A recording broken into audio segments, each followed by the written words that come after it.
सज्जनों नमस्कार। कस्तूरी कुंडली बसे मृग ढूढ़े बनमाही, ऐसे घट में राम है दुनिया देखत नाही। वस्तु आपके पास में है और उस वस्तु को आप बाहर में ढूंढ रहे हैं। वस्तु कहाँ मिलेगा? वस्तु कहीं ढूंढे कहीं, कैसे पावे कोई।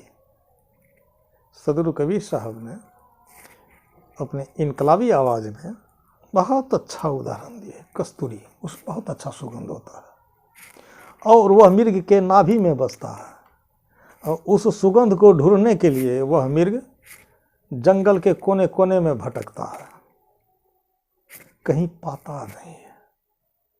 ठीक उसी भांति मेरा भी सत्य, मेरा भी ज्ञान, मेरा भी प्रेम, मेरा भी ईश्वर, मेरा खुदा मेरे अंदर में है और बाहर हम ढूंढते रह जाएंगे तो कुछ मिलने वाला नहीं है।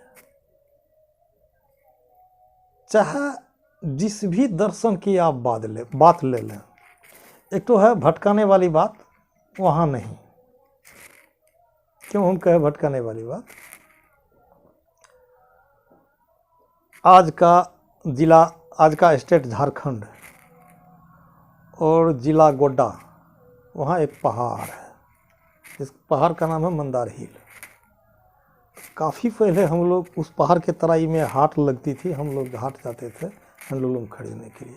तो दो साथी एक दिन विचार किए क्यों नहीं इस पहाड़ पर चढ़ के देखा जाए। नज़दीक में पहाड़ है लेकिन जाते जाते 3-4 किलोमीटर था, बुझा रहा था नज़दीक में। उसमें भी आपको जैसे पहाड़ के पश्चिम किनारे में हम लोग का डेरा था, तो वहाँ से 1-1.5 किलोमीटर 2 किलोमीटर दक्षिण जाने के बाद उस पर जाने का रास्ता बना। गए करीब लमसम पौने घंटा 1 घंटा लगा उस पर चढ़ने में। तो चढ़े वहाँ तो एकदम हवा हा हा हा हा हा बह रही थी, बहुत तेज़ हवा बह रही थी।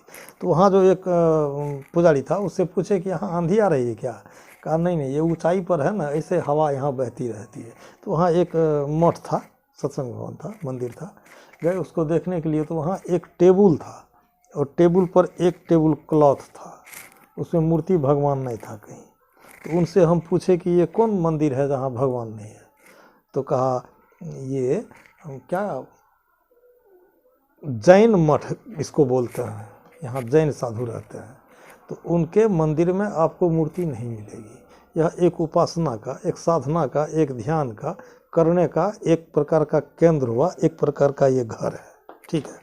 तो इस भारत में लाखों मंदिर सदियों से है, लेकिन कुछ मंदिरों में भगवान का वास यही 2000 वर्ष पहले हुआ। क्यों? तो जैसे जैसे जैन साहित्य, बौद्ध धर्म विकास के ओर गया, तो उसके कंप्रोमाइज में जो कुछ लोग उसमें कहीं तुलसी की मूर्ति, कहीं राम की मूर्ति, कहीं कृष्ण की मूर्ति, कहीं हनुमान की मूर्ति, कहीं गणेश की मूर्ति लगा लगा के हम अबूझों के ध्यान को केंद्रित करने के लिए, देखो भगवान ऐसा होता है, यहाँ होता है, उस मंदिर में तब से मूर्ति है। नहीं तो प्राचीन मूर्तियों, प्राचीन मंदिरों में आपको भागलपुर स्टेशन सुजागंज से है इस तरफ इतना इतना भव्य मंदिर है जिसमें भगवान नहीं है, जैन मंदिर है। ठीक है। तो ये भटकाने वाले लोग जो बाहर हमको भटका है, उसके विषय में हम कह रहे थे कि कृष्ण जैसे, देखिए कृष्ण के साथ, कृष्ण को हम लोग कहाँ बांध रखे हैं खूंटे में। कृष्ण ने गीता में अर्जुन को बताया है, अर्जुन ईश्वरः सर्वभूतानां हृदय देशे अर्जुनः तिष्ठति भ्राम्यन् सर्वभूतानि यंत्रारूढ़ानि माया। देखिए कितनी ऊंची वाणी है कि ईश्वर तमाम भूत प्राणियों के हृदय में ही निवास करता है। ईश्वर सर्वभूतानां हृदय देशे, उन्हीं के हृदय देश में प्रतिष्ठित है। और जिस तरह से एक छोटी सी मशीन बहुत बड़े कारखाने को चलाती है, उसी भांति वह फोर्स, वह शक्ति, वह आपकी अंतरात्मा, वह ईश्वर या वह गॉड आपके अंदर से ही आपको चला रहा है। बहुत ऊंची फिलोसफी है कृष्ण की। हम क्या किए हैं, एक बहुत अच्छी खासी मंदिर बना दिए हैं। मंदिर में भगवान कृष्ण की मूर्ति एक तरफ, राधा की मूर्ति एक तरफ, वहाँ दंड बैठक शुरू कर दिए हैं। कहा कबीर ने कीर्तन आगे करता नाचे लोचन किछु नहीं सूझा जी। बहुत अच्छा है। आपको वो तुलसी साहब के रेख्ता में, ये हाथरस वाले तुलसी साहब के रेख्ता में, नकली मंदिर मस्जिदों में जाए नहीं, नकली मंदिर मस्जिदों में जाएं सद अफसोस है, कुदरती काबे के साकिन दुख उठाने के लिए। कुदरती काबे के मेहराब में सुन गौर से धुर से आ रही सदा तुझको उठाने के लिए।